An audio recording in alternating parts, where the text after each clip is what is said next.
The thing that people tend to forget about Doctor Who is its absolute ability to give pain. Just pain. With some slight trepidation, I'm Sean Ferrick for Who Culture, and here are 20 things you didn't know about the Angels Take Manhattan. Number 20. The Ponds wanted a permanent goodbye. Aside from that Statue of Liberty reveal, the Angels Take Manhattan is most famous for being the last regular appearance of Amy and Rory Pond. The 11th Doctor's first friends were snatched from the jaws of safety by a rogue angel and cast backwards in time forevermore, writing them out of the show in a tragic and permanent fashion, which is exactly what the actors wanted. Karen Gillan and Arthur Darvill requested that Amy and Rory be removed for good, as they didn't want their demise to be undercut by recurring cameos like certain other companions.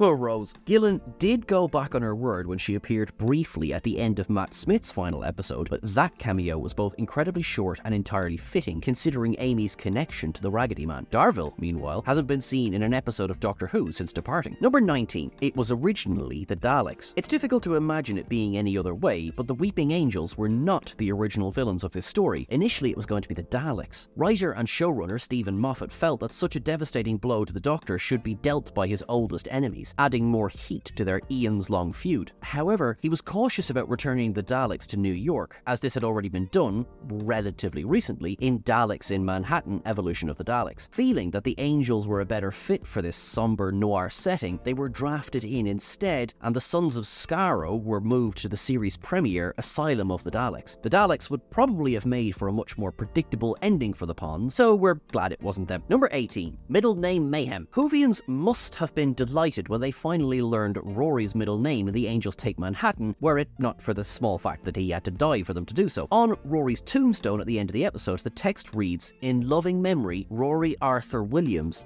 aged 82. It took us until his final episode to learn that his middle name is Arthur. Poor Rory. But of course, this is the same as actor Arthur Darvill's first name. But it could also be a nod to Mark Williams, who played Rory's dad, Brian, in his role of Arthur Weasley in the Harry Potter movies. Meanwhile, Amy's inscription gets zero mention of a middle name, despite the fact that it was revealed to be Jessica way back in her second episode, The Beast Below. Why no middle name for Amy? Who knows? Damn gravestone double standards. Number 17. To kill or not to kill. Booting off a companion can't be an easy job for any showrunner, even if Russell T Davies did it basically any chance he got. When the time came for Moffat to say goodbye to Amy and Rory, the weight of this decision really affected him. He told Radio Times in 2012 that he went back and forth several times over the couple's fate. How and why would they leave, and would they live or die? I wrote and rewrote, I had a completely different ending and threw it away. So many times over those mad few days, the fate of the Ponds changed. Alive, dead, nothing felt right, nothing felt inevitable. In the end, he went for a halfway house. The couple were dead in the timeline of the show, but got to live out full lives in the past. It makes you wonder what the ending he threw away was like. Can't have been any sadder, surely. Number 16. GRAYLE'S grim alternate fate. When Amy and the Doctor first find River and Rory in the past, they've been captured by Julius Grayle, an avid collector of artifacts. While his fate was left ambiguous in the final cut, there were initially plans to show what happened to him, and they weren't very nice. One early draft had him banished back to a workshop where he was forced to make the very items he had spent his life collecting. A second idea was to show him being sent to the past and then have him turn up in one of his own paintings. This painting would have revealed that the Angels had sent him back to the Renaissance where he was enslaved. The second idea was filmed, but was dropped during editing. Number 15. The Jump was filmed first. It's no secret that TV shows and movies aren't usually filmed in story order. Sometimes moments towards the end are among the first things captured. This is precisely what happened with The Angels Take Manhattan. The Ponds think that they've saved themselves when they jumped off Winter Quay, killing Rory twice in one night and creating a paradox that defeats the Angels. The Jump was filmed on the 23rd of March 2012, the very first day of recording for The Angels Take Manhattan. Meanwhile, the climactic graveyard sequence was filmed a few weeks later on the 19th of April 2012, making that a very sad day in Doctor Who history indeed. Number 14. Cherub inspiration. The Angels Take Manhattan introduced infant versions of the Stone Assassins. Oh, how cute. Until they send you back to the Middle Ages. This type of angel didn't exist until director Nick Curran went on a location scouting trip to New York. Curran took pictures of various landmarks in the city, including the Bethesda Fountain in Central Park, which has a huge angel statue as its centerpiece and is surrounded by smaller cherub statues. When studying this photograph back in the UK, Moffat came up with the idea of a cherub variant of the Weeping Angels, as he felt their childlike design made them incredibly creepy. And you know what? He was bang on the money for that one.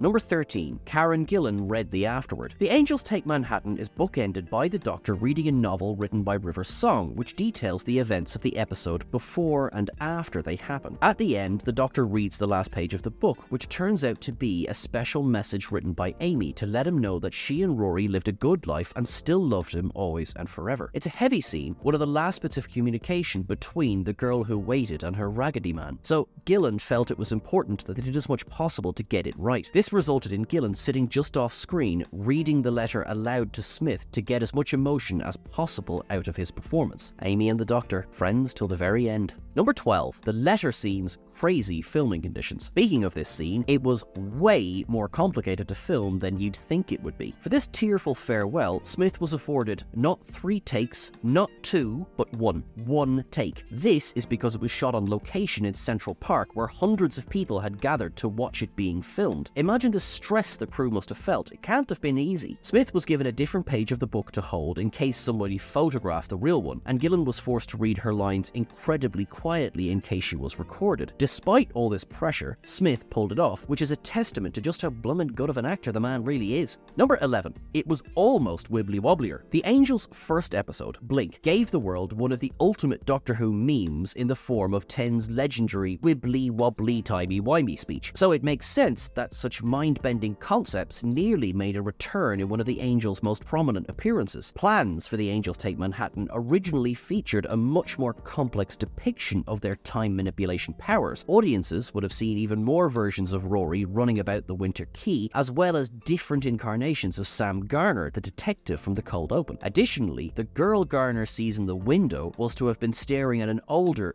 future version of herself. Eventually, it was decided to simplify things a bit, but this was probably for the best. Number 10, an important last-minute addition. The final recording for the Angels Take Manhattan was supposed to be a few pickup shots on the 30th of April 2012, but at the last minute, an extra day of filming was penciled in for the 28th of June. It was decided that the Doctor needed to say why he couldn't take the TARDIS back to 1938 New York, so lines were written explaining how the timelines were all scrambled. This pickup was filmed at Box Cemetery in Llanelli, Wales, where the rest of the graveyard scene was shot. It was directed by Dinosaurs on a Spaceship and A Town Called Mercy's Saul Metzstein, as the Angels Take Manhattan director Nick Curran was unavailable. It's a good job these lines were added, otherwise fans would have been even more confused why the Doctor couldn't go back and rescue the Ponds all over again.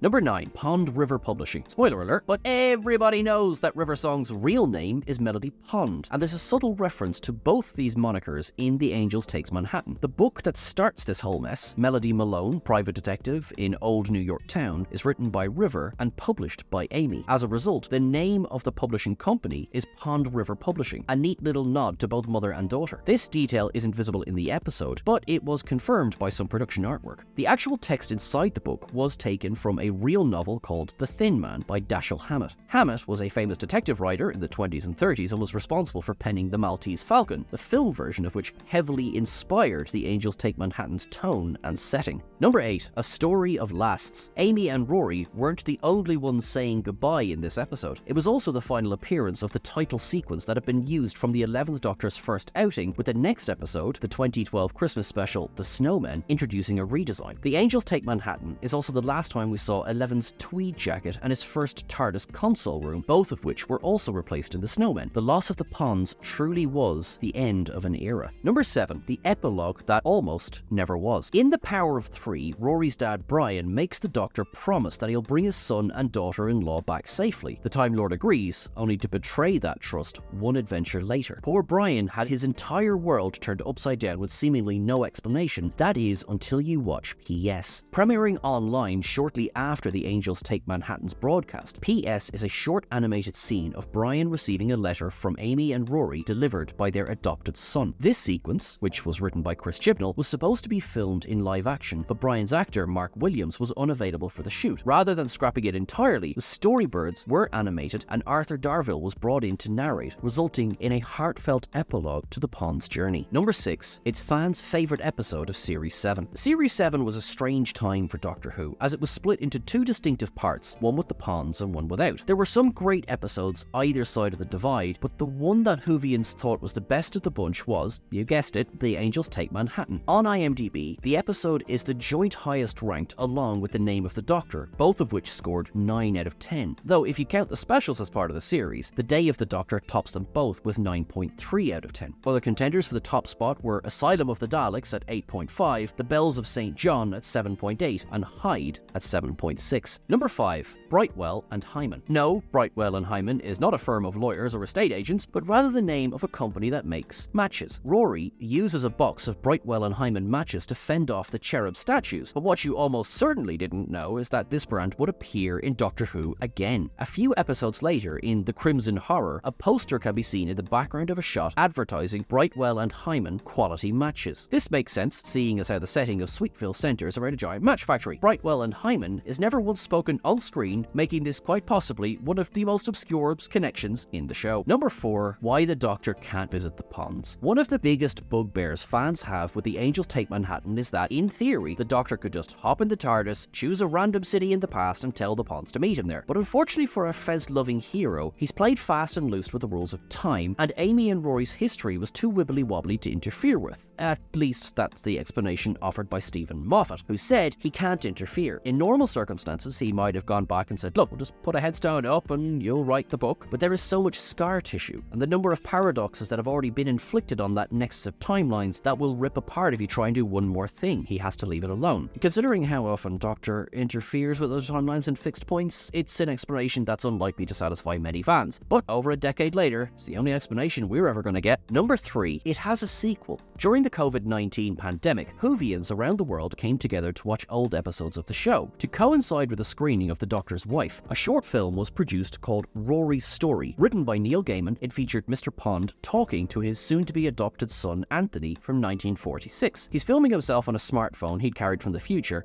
Just don't worry about how he might have charged it, okay? Rory recounts several of his and Amy's adventures, including how they ended up in the past, before his wife calls for him to come help paint the baby's room. It was lovely to check in on the Ponds after so many years away, especially during those gloomy pandemic times. Number 2. Yowza. The Doctor has said and done many unfashionable things over the years, but uttering the word yowza, that ranks up there with the cringiest. Eleven says it while reading Melody Malone, prompting Amy to call out his choice of words. She shouldn't have been too surprised though, as he'd actually said it before. In The Almost People, when looking for an escape route, the Doctor exclaims yowza when he finds one, much to Amy's confusion. Then, in The Name of the Doctor, he says it again after avoiding the Great Intelligence's minions, the Whispermen. They've never said it since though, probably realised how uncool it was. Number 1. Amy's ending was years in the making. In December 2011, it was announced that Karen Gillan and Arthur Darvill were exiting Doctor Who nearly an entire year before it actually happened. Moffat tried to throw viewers off the scent by introducing new companion Jenna Coleman early, but we all knew the inevitable was coming. Interestingly enough, Amy's swan song had actually been foretold much earlier, and by much earlier, we mean her very first episode. When a young Amelia is waiting for the Doctor to return in the 11th hour, there's a shot of her looking up at the sky as she hears the sound of the TARDIS. This seems a bit random at the time, as it was established that the Doctor never came back for her. And in fact, that was an important part of Amy's character. She was the girl who waited, after all. In The Angels Take Manhattan, however, we learn that the Doctor did eventually go back for her, but only after Amy asks him to in her final letter. This is something Moffat had been planning to reveal from day one, as he revealed to the press before The Angels Take Manhattan debuted. After showing Amelia Pond in the garden as a young girl in the 11th hour, the final shot in The Angels Take Manhattan is a punchline I've been waiting to tell for 2.5 years. One of the great things about the 11th Doctor's era is that it's one giant story arc from the first episode to the last. This payoff in particular was incredibly emotional for fans who'd stuck with Amy's journey from that very first shot of her lonely old house. That's everything for our list, folks. What did you think of this episode and what did you think of this list? Let us know in the comments below. Please don't forget to follow us over on Twitter at WhoCulture. We're on Instagram at WhoCulture as well, and we're also on TikTok. Thank you so much for your ongoing support. You are wonderful, you are brilliant, look after yourselves, and above all else, until I'm talking to you again, keep things wibbly wobbly.